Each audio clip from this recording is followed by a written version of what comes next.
Welcome to Dorking Out. My name is Sonia Mansfield, and my voice is my passport. Verify me.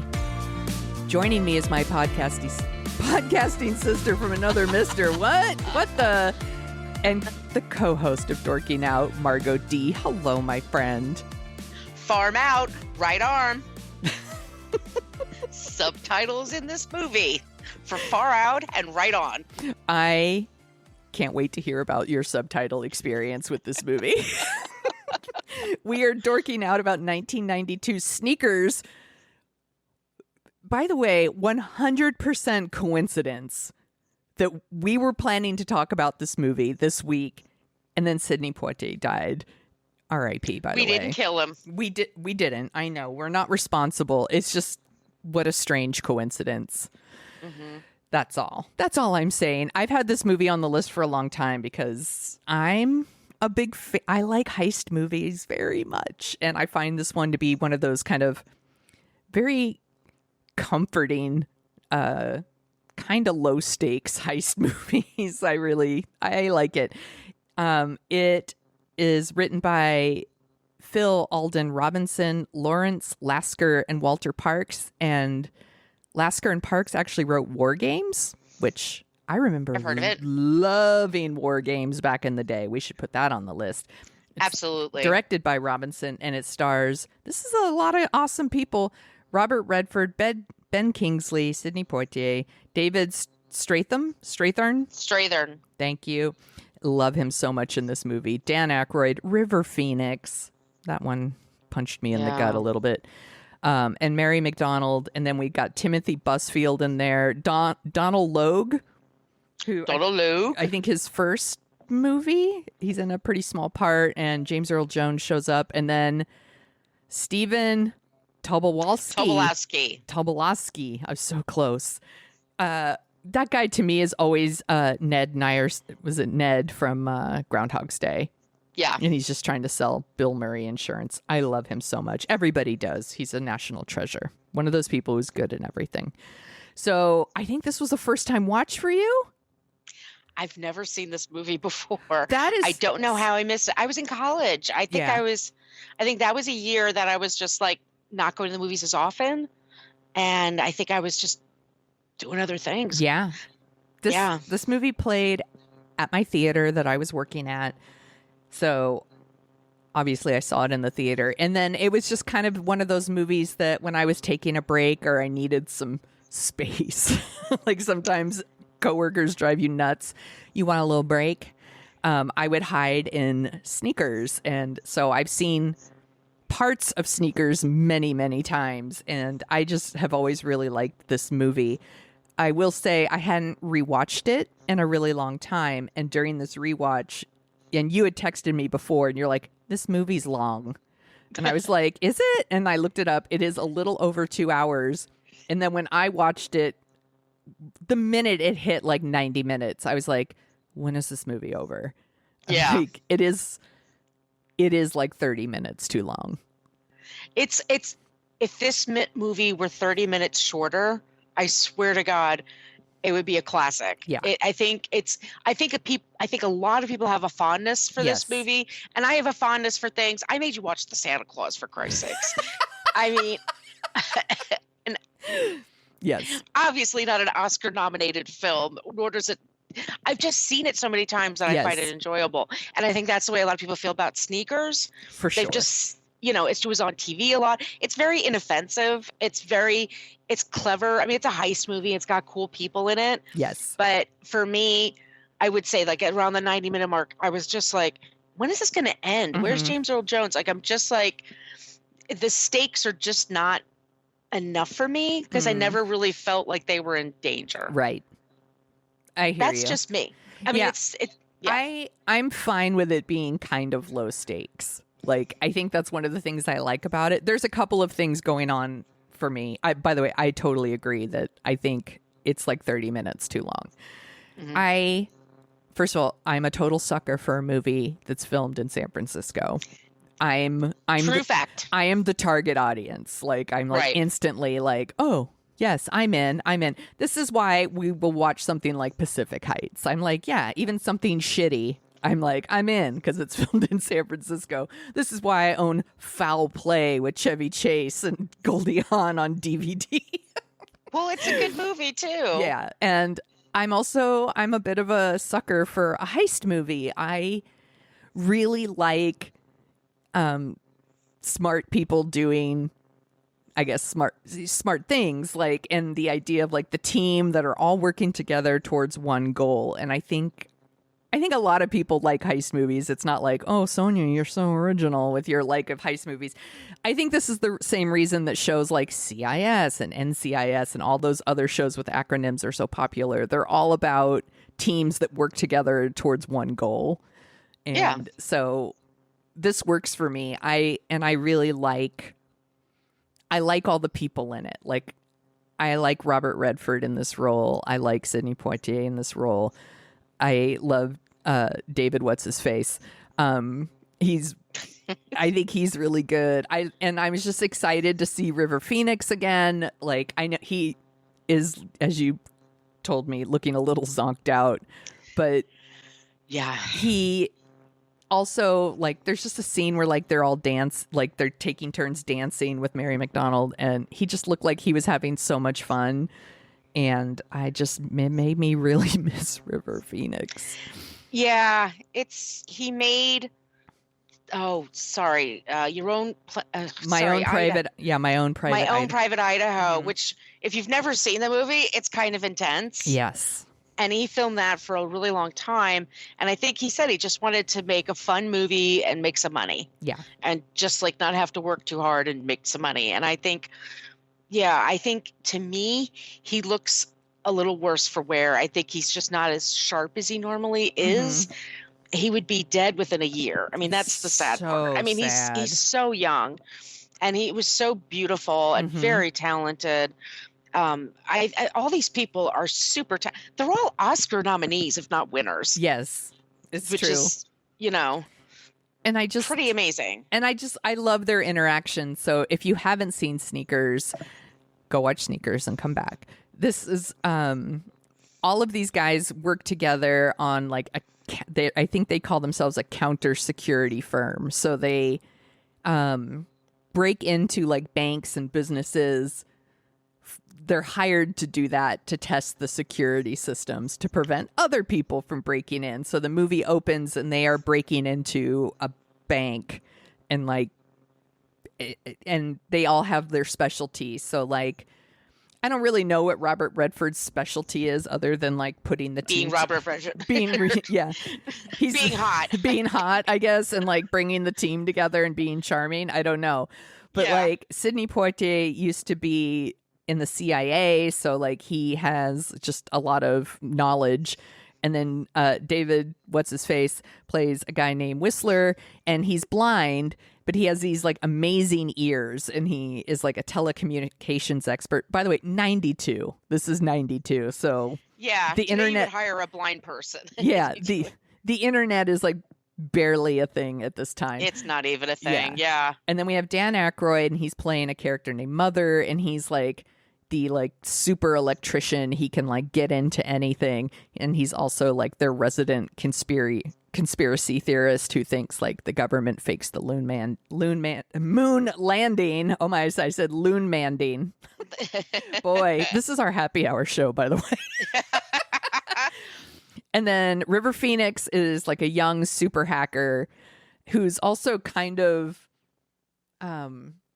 almost like the precursor to what Casey Affleck and Scott Conn are in Ocean's 12. Like the person who shows up and like makes a scene at places to distract. Yeah, he delivers things to distract, like the front desk. You forgot at the very beginning of the movie, it's set 1969. Oh, yes. So we have Robert Redford and Ben Kingsley played by other actors. They're young and they're at college, and they're breaking into computer systems, and they're faking the RNC supporting the Black Panthers, or they're like transferring money. That's the joke. And that's when they say right arm, farm out. Which I'll never get over. I put that on my TikTok, Margo Donahue. Look it up. But I'll never get over that. But Robert Redford, the writing could use a little polished. There's a one point where Ben Kingsley's character wins a bet and he just says pepperoni pizza, shaken not stirred. I'm like, I'm like, nobody talks like that, but that's nobody does. No. So the guy who's playing Robert Redford looks like him, a young version of him, and he goes off to get the pizza, and the cops show up and they arrest Ben Kingsley, and he goes to jail for decades, and Robert Redford is on the lam. And so he has a different name and everything. So the whole thing is that he works for all these companies, but he's wanted by every single agency. He hasn't altered his appearance except shaving the mustache off. He's incredibly handsome, like stands out. Like yes. I like this movie, you guys, but there's some things I was like, no, there are definitely things that are silly, and that is one of them. Like he's hiding in plain sight.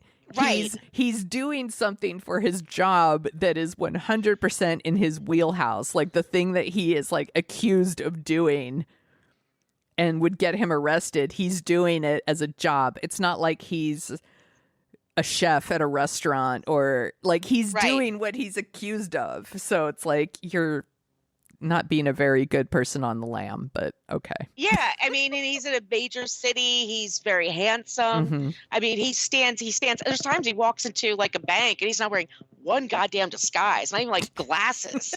And he just smiles right at the security guard. And I'm not saying that can't happen. I mean, sometimes you find out people hide and play. They do, but I'm like, you try to like have a limp. I don't know. I mean, you would just, but that's their whole thing. And then there's a scene where they're stealing the box, and then is it an answer? It looks like an answering machine. Yes.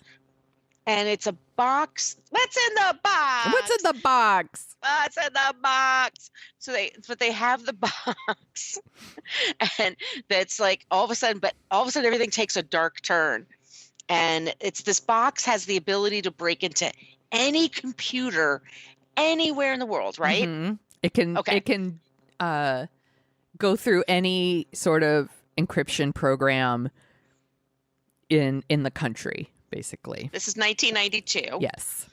And that's when Robert Redford finally turns to his crew and says, just so you know, I'm wanted by the CIA and the NAS and whatever.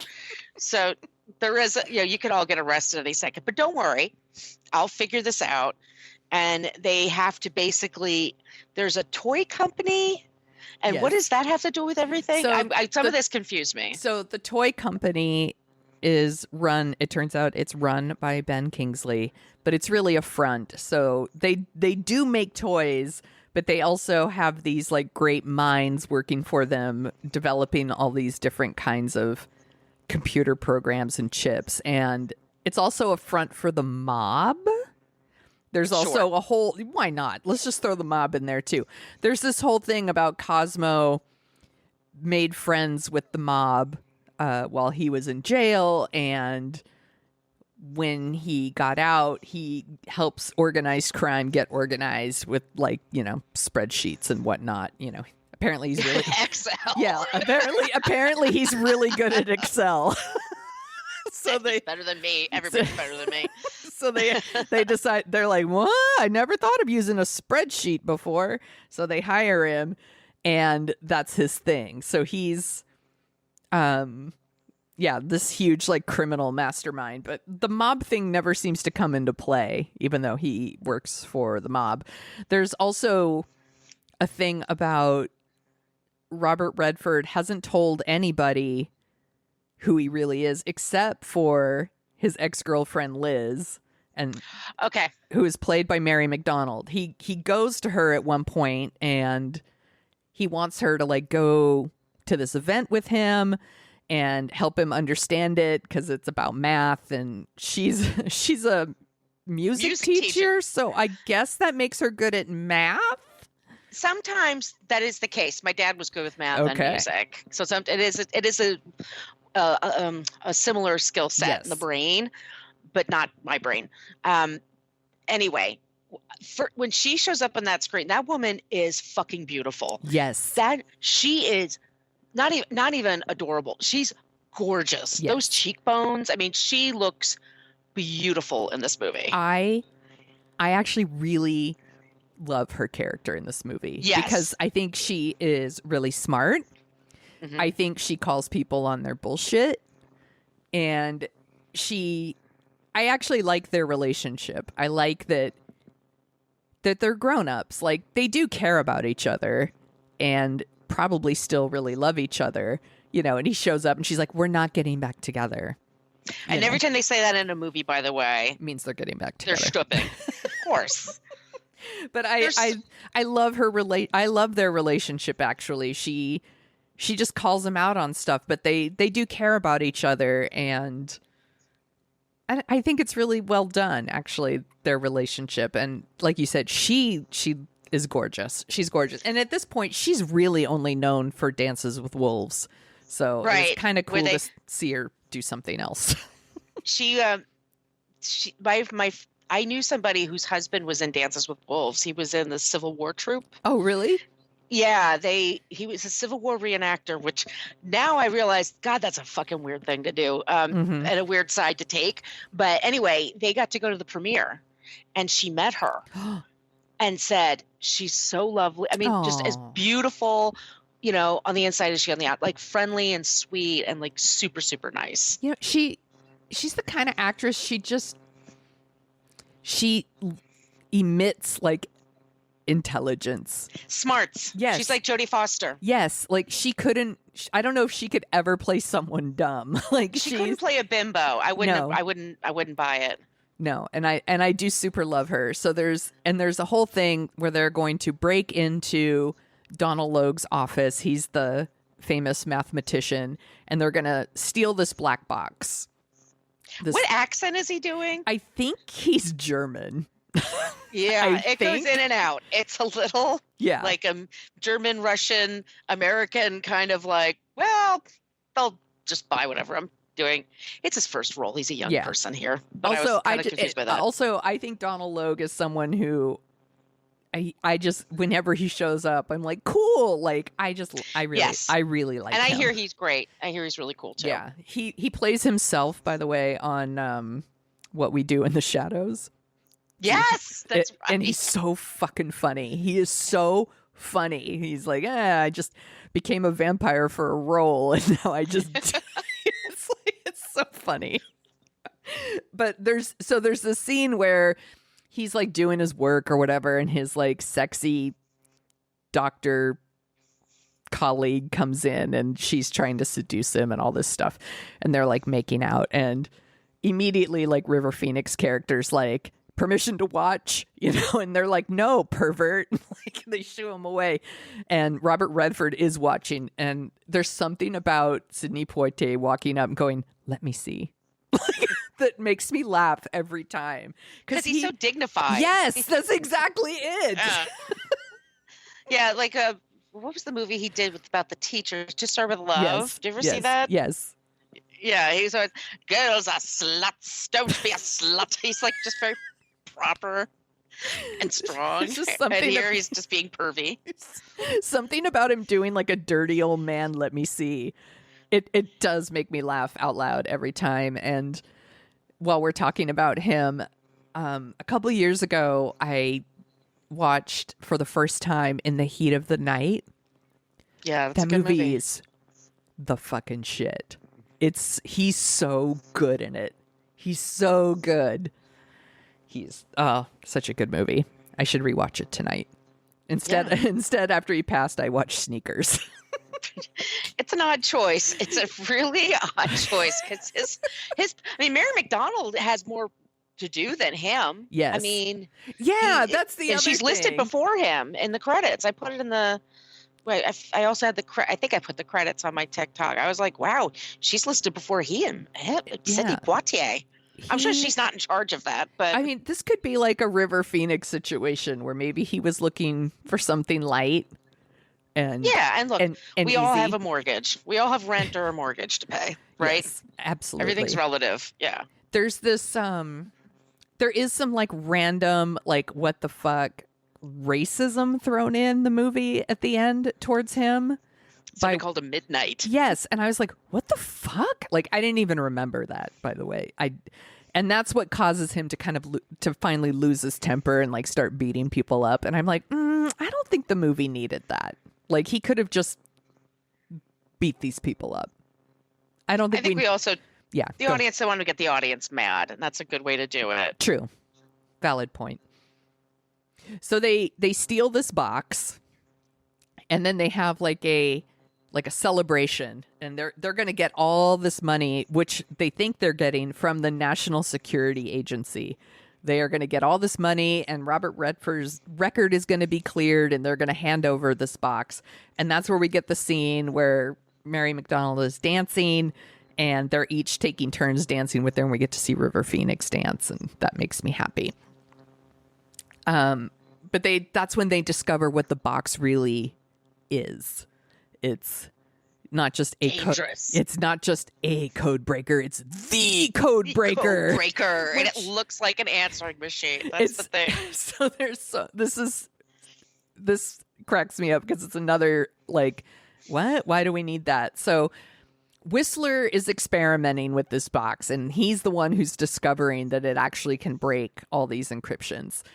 At the same time, Robert Redford is playing Scrabble with Sidney Poitier and his wife and Mary McDonnell. And then he just decides C-Tech Astronomy, which is the company that wants the box or is involved in the box. What's in the box? Sonia! He decides that it's an anagram. Sure. And he starts moving all these letters around, and it's too many secrets. And I'm like, why?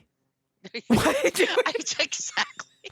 Well, I'm like, there's so much filler in this movie. I'm like, you didn't need that stuff at all, and it doesn't change anything. The code breaker is still the code breaker. It really doesn't have anything to do with the name. It's kind of weird. So then for some reason they decide they're like, this is a huge deal. Like, anybody would kill us to get this box. So they send Sidney Poitier's wife and daughter home, but for some reason that means Mary McDonnell has to spend the night. I don't understand what that is. But then they all sleep in their loft, which is like pre-tech San Francisco. So a company that doesn't make a lot of money could afford to have a huge loft, I guess. And yeah. I did laugh out loud when she leaves the next day and she's like, I really enjoyed sleeping with all you guys. Like, I thought her delivery was really funny. I also wrote in my notes, this would be a really fun double feature with the Hot Rock. Okay, we have to talk about the Hot Rock one day when it goes back on streaming, because that's a heist movie, man. Yeah, Margo turned me on to that one last year. And that's a Robert Redford one from 72. Another heist movie, and it's a good one. Yeah. Really fun. So Robert Redford goes to meet the National Security Agency guys. It's Timothy Busfield and some other random dude that you're like, I know that dude. I know that dude. Seen him in everything. And Timothy Busfield, like straight off of 30-something, had a lot of different roles in movies. Like he's had a good career. Yeah, he's another one where he shows up like he's going to do something good even with a little nothing part like this, because he really doesn't have much to do.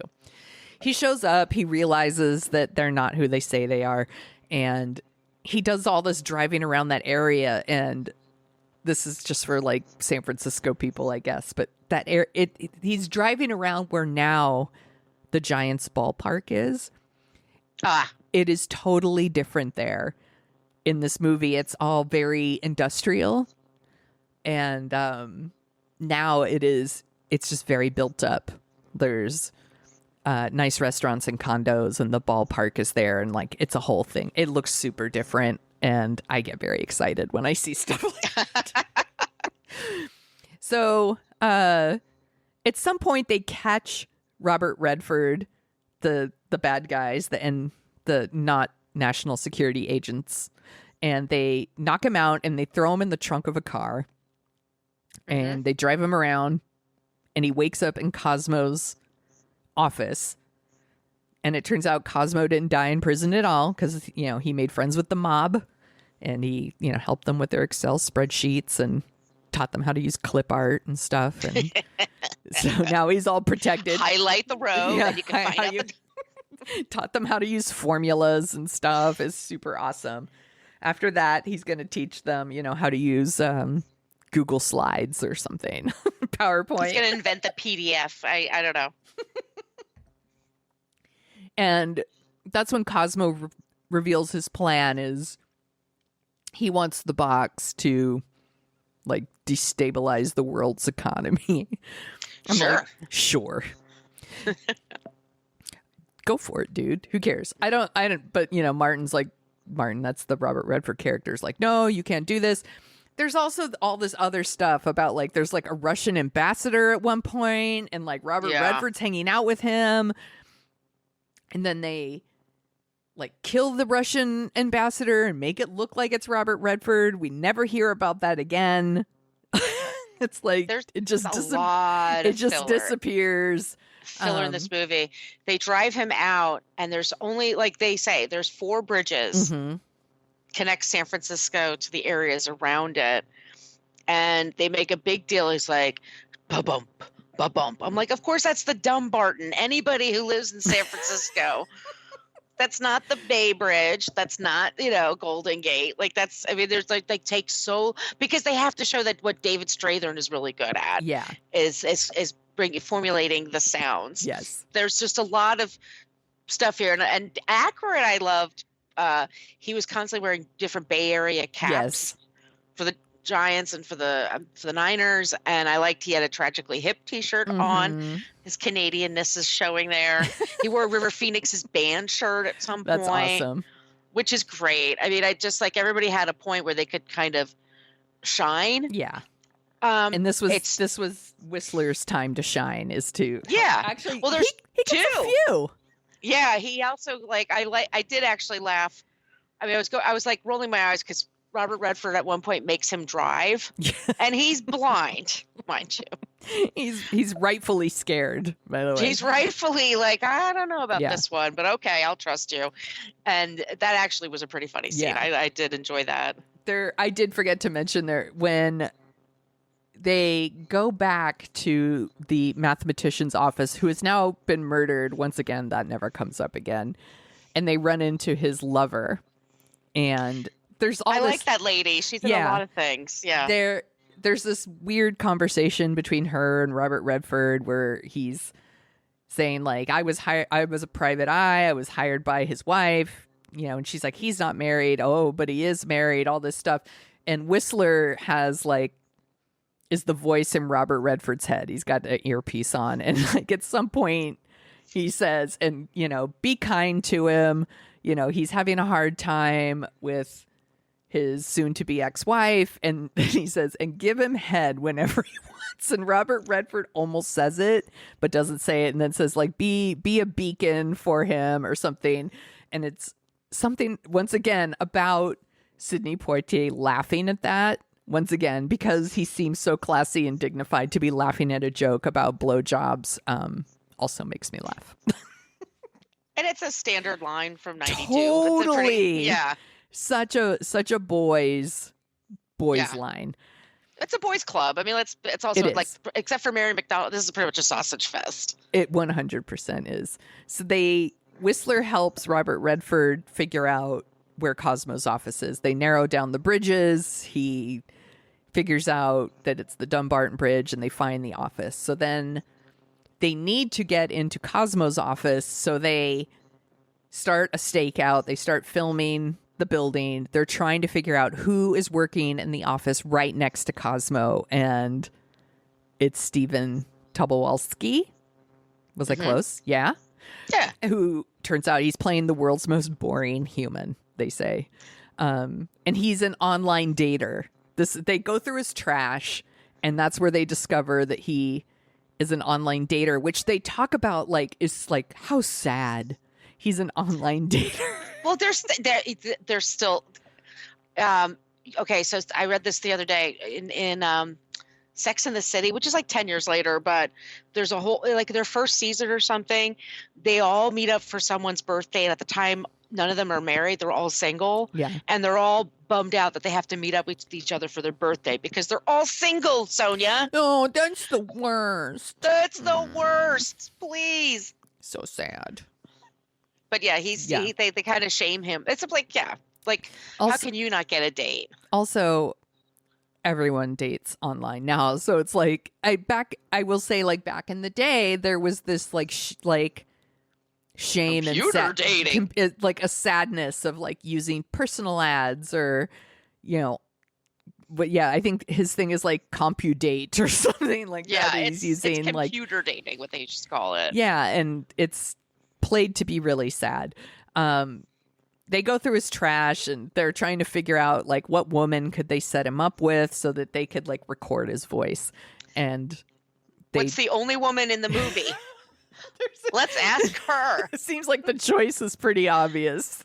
Yeah, so she's not only really good at teaching math, she's really good at teaching music, but she can also record like a champ and get people to say. And there's a similar thing in one of the Woody Allen movies where they take a conversation, they chop it up. I think it's Manhattan Murder Mystery or something. But it's the same thing, and she has to go on this super boring date with this guy for hours to get him to say this one sentence, like, "Hi, I'm blah blah blah. Yeah, please let me in," like that kind of thing. And Stephen Tobolowsky's like, "Yeah." Later on, they just let me do whatever I wanted. I could just make it up as I was like, "Yeah, I kind of." It kind of feels that way. Yeah. But I've been on dates like that, and dates with people like him, and it's like they show up already defeated. Yes. So you've been there, right? Yeah. Yeah, I've done my fair share of online dating, and it's like they're perfectly nice guys. They're just, I don't know, they're just like not There's no chemistry. There's no chemistry, but she has to like stay, and she's trying so hard to get him to say all these words so that they can cut up the tape and use it for the voice recognition. And he doesn't say passport, and finally she's like, "Oh, it'd be so hot if you would just say passport." And he does, and then date's over. Yeah, there's some very confusing stuff about then she has to go out with him again so that she can like get his badge.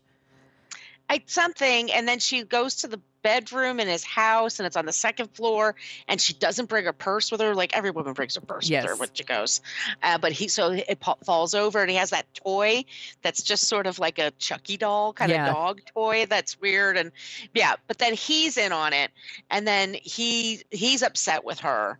And I think that's the time she's in danger. And he's like, I don't get here. Yeah, she's trying to. He starts to suspect like she's trying to break into my office, and he takes her down to his office, and meanwhile Robert Redford and the crew are like breaking into his office and using it to get into Cosmo's office to steal back the box. And he shows up with her. It seems like everything is fine. Cosmo's like, "Okay, whatever, man," and sends him on his way. And then she says, "This is my last computer date ever." And for some reason, when she says instantly, Cosmo's like, "There's no way a computer would set her up with him. I know you're here, Robert Redford." I'm like, it makes no sense. Once again, I love this movie, but there's things in this movie that make no sense, and that is one of them. Santa Claus. I love Santa Claus. It doesn't make. It's not that funny, and it doesn't make sense. I still love it. I don't know what to tell you. There's no logical reason that I can think of for him to make that leap. Yeah, and other than the script demands that he make that leap so that we can get to and this is, by the way, at the 90-minute mark. So you're like, oh boy, you still have 30 more minutes. And they have a bunch of false endings. Yes, like, a bunch of them. There's a bunch of them. That's very tiresome. I'm sorry. That's where I got a little like, no, you're grumpy. Right. The best part of the multiple endings is Whistler driving the van.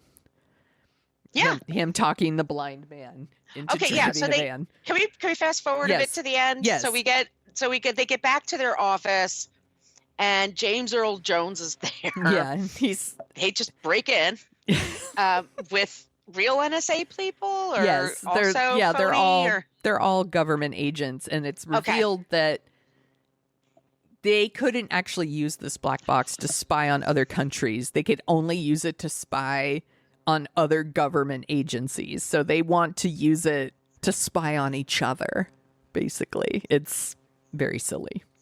Yes. And that's what's happening. So they're gonna and they're gonna hand over the box, and they all get make stuff from them. and they all make demands. And it's like, I when movies do that, it's like, what is the impetus for him to actually do all these things for you once he gets the thing from you, right? That's the one thing with heist movies I never get, because like Die Hard and everything else, I'm like, at some point you're going to get killed because you know everything that's going on, right? And no one can keep a secret. Yeah. I guess maybe heist movies I shouldn't watch because that's the thing. But they're all saying like I don't know what Dan Aykroyd wanted. He wants a Winnebago. Okay. With a waterbed? Very 90s. Waterbeds are bullshit, by the way. Have you ever had sex on a waterbed? They're great. They do all the work for you, Margo. I need more. I need something more solid. I have never had sex on a waterbed. But my parents had a waterbed in the 70s because that's what you did in the 70s. And I never understood the appeal of the waterbed. It was, I mean, I know you could turn it up and it would be heated and stuff like that too, but I don't know. It was supposedly better for you or better for your back or sexy, like satin sheets. Like that was like a thing for, I'm like, those things are really stupid. Yeah. No, thank you. But that's what he wanted. He wants a Winnebago with like a microwave and a waterbed. And I'm like, I don't know. Sounds to me like Dan Aykroyd knows how to party. Yeah. Robert Redford wants his record cleared. Sidney Poitier wants a trip to Europe and Tahiti. And I love the way he says Tahiti. Once again, he makes it sound like the most amazing place in the world. Tahiti. How are they going to do all this? River Phoenix just wants the girl's phone number. That's actually really sweet. That is really, it's real cute. That's super cute. And she's all like, really? You could ask for anything and you just want my number? And, you know, he's hot. Like, he would get my number. 100% he would get my number. And they give a real number. They don't even do 555. Yeah.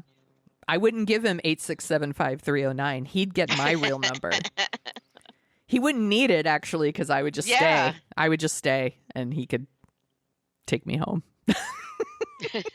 Take me home tonight.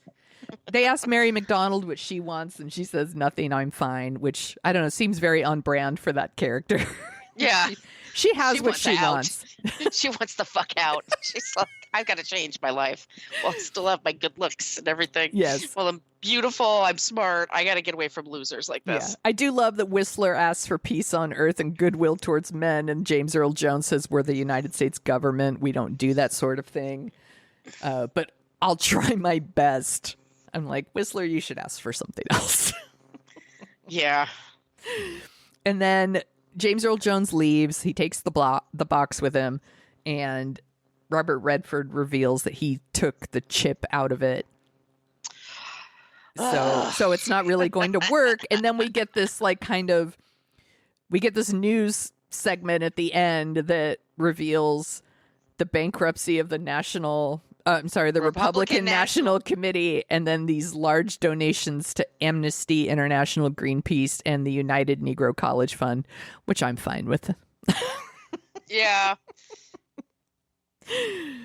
I realize the movie is too long and flawed, but I do find it very comforting. And they don't make them like this anymore. No, they don't. They don't. There's nothing like for grown-ups. Everything is at this point, like it's IP, like everything is that what it's called? Yeah, intellectual property. Like everything has to be about something else that's already existed. Mm-hmm. And you just don't get original stories with like 5 or 6 really good actors. Yes. And just a movie for grown-ups. That's not a sex thing. You know what I mean? It's just about smart people trying to solve a problem. Yeah, I mean, if they made this movie now, they would call it like Ocean's 9 or exactly, just, something like that. Which, by the way, they made like that Ocean's 8, I think, and that with all the women. We should do that one. They should have just called that movie something else and made it a fucking heist movie. The whole like tying it to like Ocean's 11 was so stupid, so stupid. that movie is that there's a lot wrong with that movie. We should talk about it someday. We should. Absolutely. But everyone, but, I mean, by the way, like, everyone looks amazing in that movie. Beautiful. They have the most. Yes. We'll talk about that someday.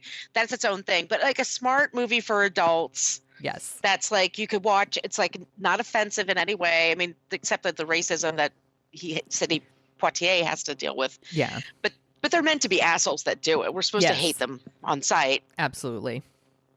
But yeah, they don't make them like that anymore. Everything is based on intellectual property now. So it's different. It's interesting. It's nice to have different age groups in there. Yes.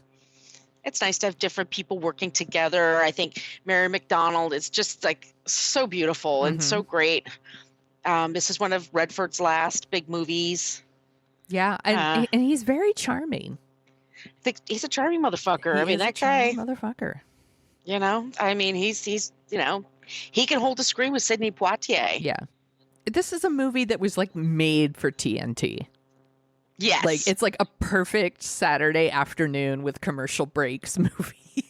Yeah, and you could cut out the boring stuff, and you could also it's just like I said, it's so non-offensive that you could just have it on, and you're folding laundry or whatever, and it's like totally fine. Yeah, I really enjoyed rewatching it. Yeah, it's a little long, but other than that, that's all I have to say. Yeah, I still give it my thumbs up. No, okay. You're all. Do you want to hear about some other movies that came out in the fall of '92? You're goddamn right I am. Okay. School Ties. We should do that one. That's a great idea. I'll write it down. Yeah. I'm going to put it on our list right now. Okay. Hold on. School Ties. All right. It's literally on the list. Singles. That should be on the list. Okay. Going back to the list. Singles on the list. That one would be super fun to talk about. Yes. Like maybe next week. Yeah, I could do that in this. Yeah. All right. I'll do that. Mr. Saturday Night. Oh my God. Do you remember we were at JB's and Jan's house? Yes. So F this movie. Sonia and I, we met up in Chicago. We met up with our friends in Chicago. And JB just, oh my God, Billy Crystal wrote, directed, and started a movie about a fictional character that was a comedian, and it goes on for decades, right? That his career, and feels like the movie too. And David Paymer plays his brother. Yes.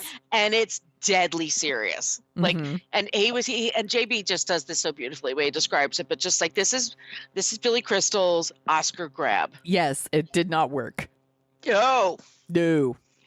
That could be on our list too. Oh my God, movie's boring. It's so bad. Oh, it's so bad. It's boring as fuck. It's so boring.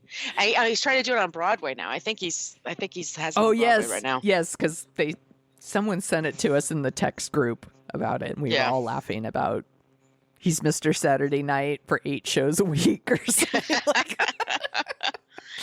You would make this movie now. I mean, no. Yeah, but he hosted all the Oscars up until then. Yes, so he did have some clout in Hollywood. He had some popular movies. Absolutely, City Slickers is super great. I fucking love City Slickers. I'll tell you that. So good. I love City Slickers too. A couple other movies: Last of the Mohicans. Yes, which I love. I've made that very clear. Glengarry Glen Ross.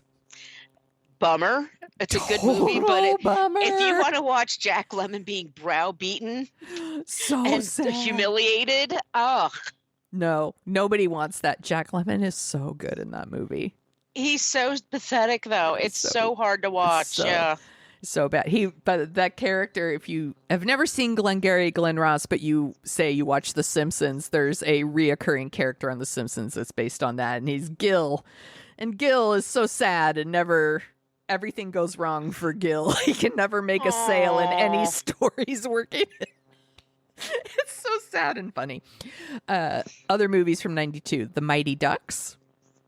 Yeah, sure.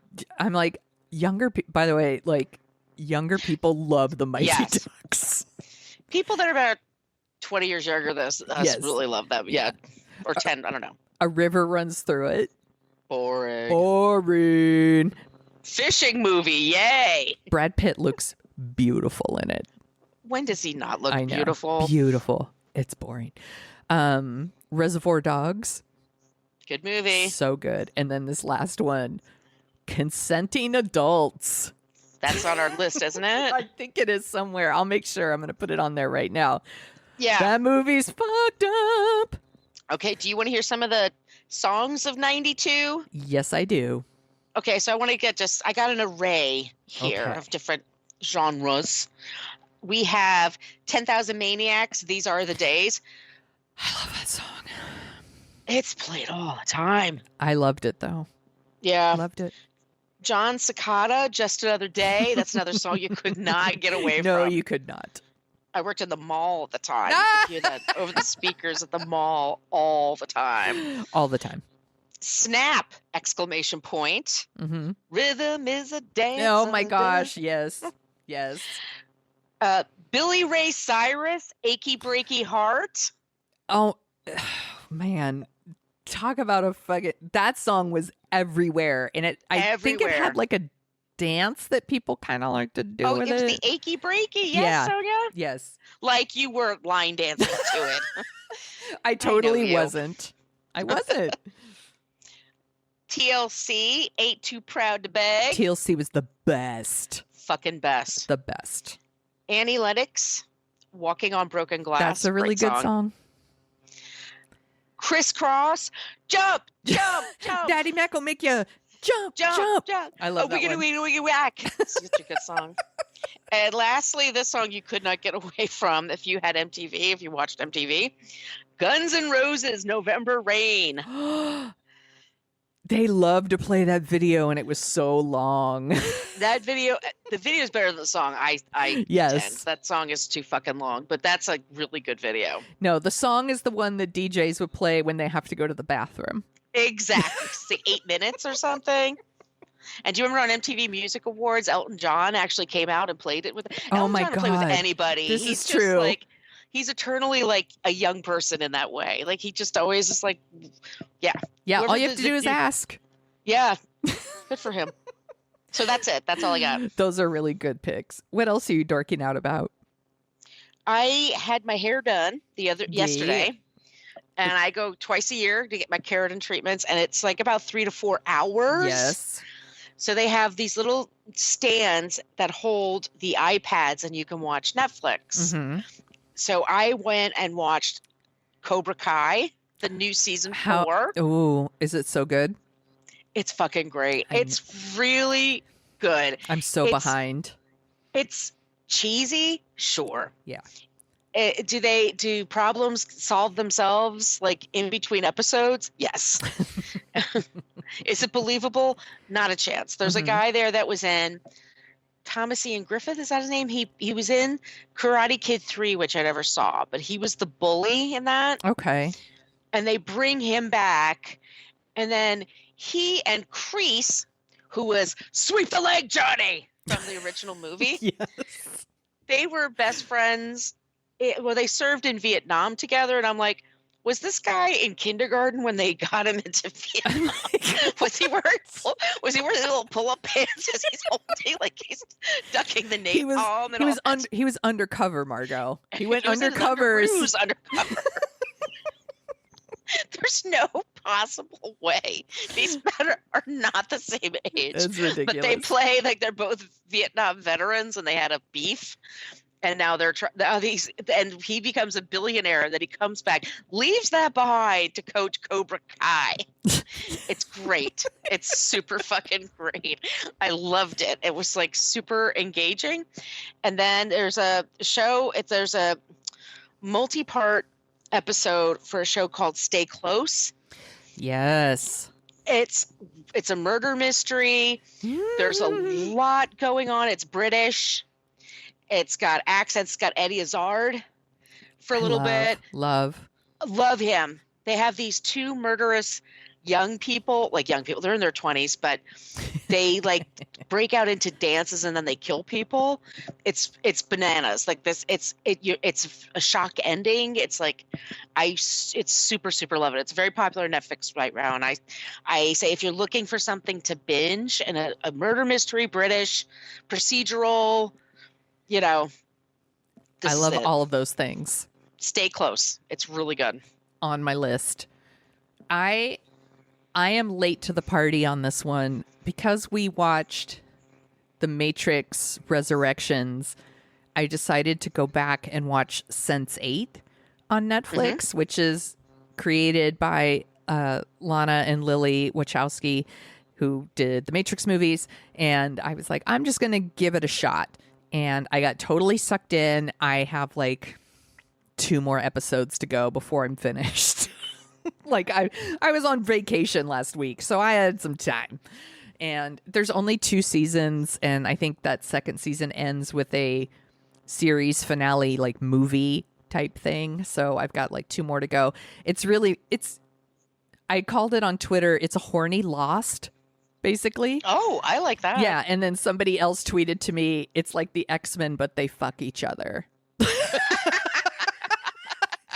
Because it's about this, like, it's these 8 people, and they're all over the world. It's like a multinational cast. So we have like someone in India, someone in Kenya, somebody in Iceland, someone in Germany, someone in San Francisco, and Chicago. One's in Chicago.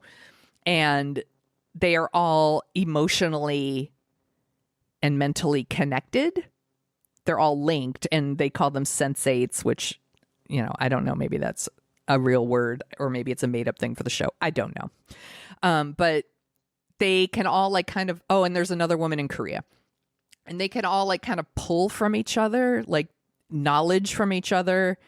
They help each other out with problems in their lives, and their problems, most of them are pretty high stake problems. You know, like one of them's a cop, and one of them is a hacker, and another one is in jail for something she didn't do. And so all the problems are really big. The stakes are high. And then on top of that is like this bigger story about like an organization that's evil that wants to kill all the sensates and all that. I don't give a shit about that stuff. And that's like Lost. That's what reminds me of Lost. Is all these characters are connected, and how they interact with each other and help each other. And then there's like the big story that like some people super care about. I don't care about that shit. But there is a lot. It's also it is a very horny show. Like pretty much every time one of these characters has sex, everyone else gets in on it and is like, yeah, it's sexy time.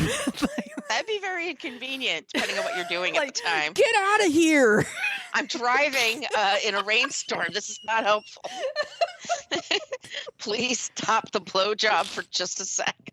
It's very strange. And there are like funny things that, you know, like because the characters, like some of the characters, like one of the characters is trans, there's another person who's gay. And so sexuality is very fluid in the show. And they'll have like a male character who all this like is overwhelmed with PMS, you know, or something, like just little things like that that kind of make you snicker. But I'm into it. I really like it. I'm with you. We agree on a lot of stuff, so I'm going to check it out. Yeah. And it came out a couple years ago, so like I said, I'm behind on this, but I've been really enjoying it, and I've sent out a few tweets, and people have been responding because I think there's been a very vocal, small but vocal fan base for the show, and it's real enjoyable. It's real easy to watch, and it reminds me of Lost because of that big story and the way they interact with each other, but also every episode ends on something cliffhanger. Right. You know, so then you're like, shit. You like have to go. Going. Yes. That's what Stay Close too, by the way. Okay, good to know. Because Lost was like that, and Alias was like that too. If you ever watched Alias, they always ended, and you were like, "Oh fuck me!" You like have to watch the next one. Or 24 Hours. Remember that? Oh my God, I used to watch 24 all the time. Me too. I had to bail at a certain point because it was like too much for me, but I was too violent. So into it when it first started. Yeah. I think my mom gave me like the DVDs or something because she was hooked on it. Yeah. That and CSI. CSI is a very watchable show. It's very watchable. So when I was recovering my elbows, my bows, your bows, I spent a weekend with my mother, and she's like, they brought CSI back. I'm totally clueless about network television. I don't know what's on network television anymore. And she's like, it's back. And they had an episode with like Gil Grissom with William Peterson. And I was like, what? I think he's not in it next year. I think he just was like a one and done. I think so too. Because they gave he's married to, right? Yeah. Like to Sarah or whatever the other. Sarah.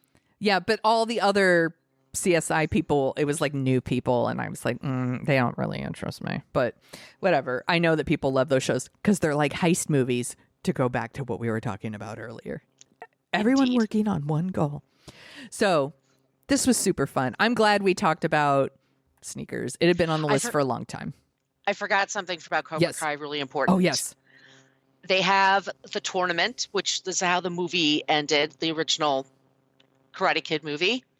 And in this one, the stakes are, it's such a popular event that Carrie Underwood shows up to sing. Carrie Underwood from American Idol?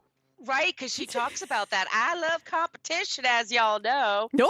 And then she sings, but she doesn't sing, "You're the best around," which is a huge missed opportunity. What the fuck? What are they even doing? She's singing something else, and I can't remember the name of it. I was so annoyed she didn't do that. Because that's fucking lame. That would have been... No. Fuck this show. I refuse to watch it now. No, I'm just kidding. I'm like, do you know how often I quote, "You're the best around"?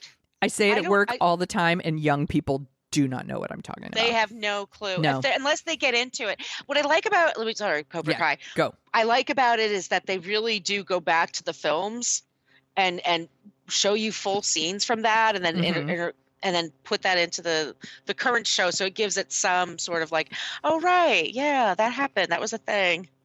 It is a good show. I watched the first season. I just I must have got distracted by something shiny and did not start season 2, so I'm behind. But I'll pick it back up because I did really enjoy what I watched. Yeah, it's a good one. Where can people find you on the internet, Margo? You could find me at Brooklyn Fitchick for Twitter and Instagram. My site is brooklynfitchick.com. And if you want to follow me on TikTok, it's at Margo Donahue. And you should follow her. There's good stuff on there. I'm trying. And if you like the sound of our voices, we also co-host a podcast called What a Creep, where we talk about creeps of the past and the present, not the future. No, we don't know that. We don't know that yet. We're not sensates, and we don't have a Minority Report thing going on. We're senseis. Yeah. We're not that wise. We'd be making a lot more money if we were. Fact. But we are having a really good time. I know that it sounds weird, but we talk about creeps, and then we end every episode with someone who is not a creep, and the next creep is going to be Rush Limbaugh.